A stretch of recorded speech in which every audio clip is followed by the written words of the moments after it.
Salah satu tempat tinggal milik Presiden kedua Republik Indonesia, Soeharto di Solo, Jawa Tengah, dikenal angker oleh sejumlah orang. Bahkan terdapat pula kisah mistis di rumah yang hingga kini mendapat sebutan sebagai Dalem Kalitan. Hal itu dikisahkan langsung oleh seorang petugas yang ditugaskan untuk merawat sekaligus menjaga rumah milik mantan orang nomor 1 RI tersebut. Ternyata nama Dalem Kalitan diambil dari nama jalan yang terdapat persis di depan rumah itu, yakni Jalan Kalitan. Terkait hal mistis yang kerap terjadi, konon katanya bangunan berarsitektur khas rumah joglo ini ternyata dahulunya merupakan milik salah satu keluarga waris Mangkunegara. Rumah itu sendiri dibangun sekitar tahun 1789 oleh Pakubuwono X. Lalu Pakubuwono X memberikan rumah tersebut kepada anaknya, yakni Ratu Alit. Di dalam rumah itu masih terawat dengan rapi. Adapun Ratu Alit merupakan ibu dari Kanjeng Gusti Pangeran Adipati Arya Mangkunegaran II atau biasa disebut Mangkunegara II. Namun pada tahun 1966, rumah tersebut berhasil dibeli dan dimiliki oleh keluarga Kanjeng Pangeran Sumoharyomo, ayah Ibu Tini Soeharto. Beberapa tahun silam, salah satu petugas yang berjaga dan merawat rumah tersebut bernama Toto. Ia pun mengisahkan sejumlah pengalaman aneh ketika berada di rumah itu. Dan berikut ini deretan cerita kisah mistis di rumah Soeharto. 1. Kesulitan menebang sebuah pohon. Kala itu Toto berniat memanggil jasa tukang tebang pohon lantaran batang-batang pada pohon di situ yang sudah terlihat tua dan sangat beresiko ambruk atau roboh. Tak lama kemudian tukang jasa tebang itu tiba, namun lantaran dinilai agak sombong, ketika menebang pohon mangga tiba-tiba sejumlah kejadian aneh muncul.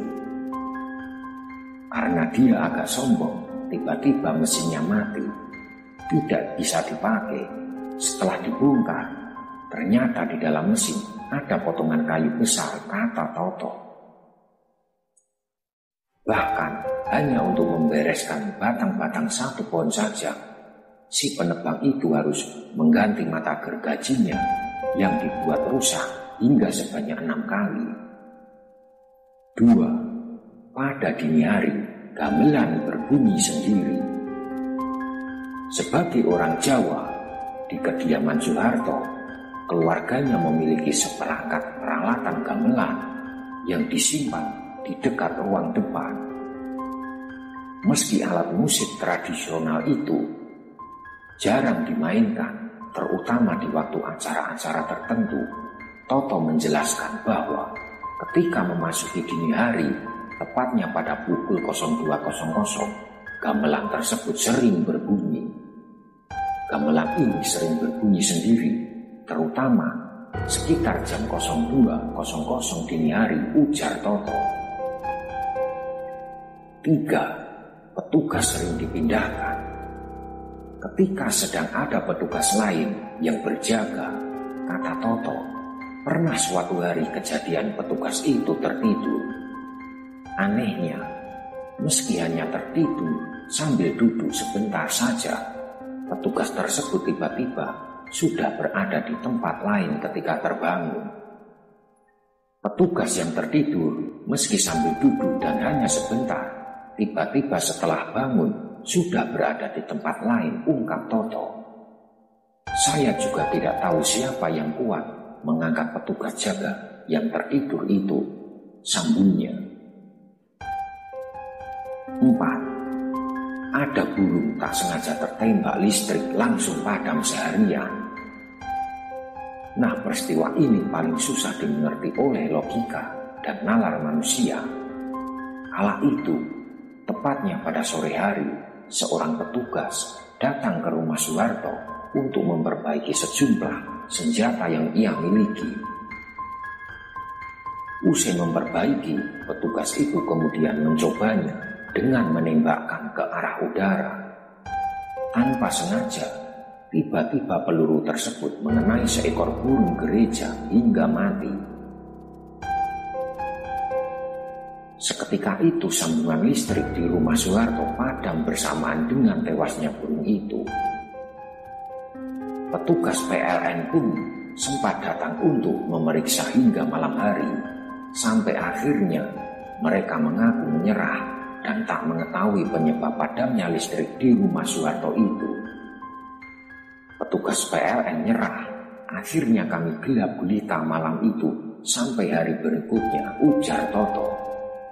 Hingga keesokan harinya, tiba-tiba listrik di rumah itu menyala dengan sendirinya tanpa ada yang mencoba mengotak-atik instalasi listrik yang ada di sana. 5. Sering melihat makhluk astral.